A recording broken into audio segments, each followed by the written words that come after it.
Wings അക്കാദമിയുടെ പുതിയൊരു വീഡിയോയിലേക്ക് എല്ലാവർക്കും സ്വാഗതം. സോൾജിയേഴ്സ് ഓഫ് ഡിഫൻസ് എന്ന പാഠത്തിലെ ബ്ലഡ് ക്ലോട്ടിംഗ് എന്ന ടോപ്പിക്കാണ് നമ്മൾ ഇന്ന് പഠിക്കാൻ പോകുന്നത്. നമ്മുടെ ശരീരത്തിൽ മുറിവുണ്ടാകുമ്പോൾ ആ ഭാഗത്തെ ടിഷ്യൂസും പ്ലാറ്റ്ലെറ്റ്സും ഡീജനറേറ്റ് ചെയ്ത് ത്രോംബോപ്ലാസ്റ്റിൻ എന്ന് പറയുന്ന ഒരു എൻസൈം ഉണ്ടാകുന്നുണ്ട്.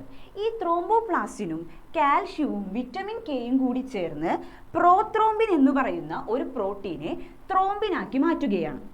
അതിനുശേഷം ഈ ത്രോംബിൻ ഫൈബ്രിനോജൻ എന്ന് പറയുന്ന വേറൊരു പ്രോട്ടീൻ, ആ പ്രോട്ടീനെ ഫൈബ്രിൻ ഫൈബേഴ്സ് ആക്കി മാറ്റുന്നു. ഈ ഫൈബ്രിൻ ഫൈബേഴ്സ് എന്ന് പറഞ്ഞാൽ ഒരു നെറ്റ്വർക്ക് പോലെ ഫോം ചെയ്യുന്നതാണ്, അതായത് ഒരു വലക്കണ്ണി പോലെ ഉണ്ടാകുന്നു.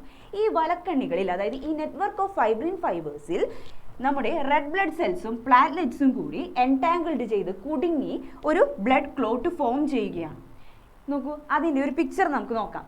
ഇത് നോക്കൂ, ഇത് സാധാരണ നമ്മുടെ നോർമൽ ബ്ലഡ് വെസൽസ് ആണ്. ഈ ഭാഗത്ത് നോക്കൂ, ഇഞ്ചുവേർഡ് ബ്ലഡ് വെസൽസ്, അതായത് ആ ബ്ലഡ് വെസൽസ് എന്ത് ചെയ്യുന്നുണ്ട്, ഇഞ്ചുർ ആയിട്ടുണ്ട്. ആ ഭാഗത്ത് കൂടെ പുറത്തേക്ക് എന്ത് ചെയ്യുന്നുണ്ട്, ബ്ലഡ് ഫ്ലോ ചെയ്യുന്നുണ്ട്. അപ്പോൾ അതിലൂടെ എന്ത് ചെയ്യുന്നുണ്ട്, RBCയും പ്ലാറ്റ്ലെറ്റ്സും ഒക്കെ എന്ത് ചെയ്യുന്നുണ്ട്, പുറത്തേക്ക് പോകുന്നുണ്ട്.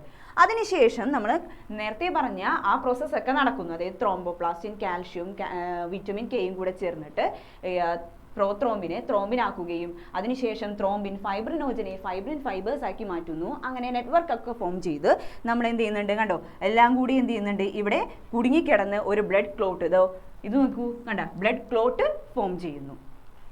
ഇനി നമ്മുടെ ശരീരത്തിൽ ഫൈബ്രിനോജൻ, അത് ബ്ലഡ് ക്ലോട്ട് ചെയ്യാനായിട്ട് സഹായിക്കുന്ന ഒരു പ്രോട്ടീനാണ്. അപ്പോൾ ഈ ഫൈബ്രിനോജൻ ഇല്ല, അല്ലെങ്കിൽ അതിൻ്റെ ആബ്സെൻസ് ഉണ്ടാകുന്ന ഒരു ജനറ്റിക് ഡിസീസാണ് ഹീമോഫീലിയ. വീഡിയോ ഇഷ്ടപ്പെട്ടാൽ ലൈക്ക് ചെയ്യുക, ഷെയർ ചെയ്യുക, സബ്സ്ക്രൈബ് ചെയ്യുക.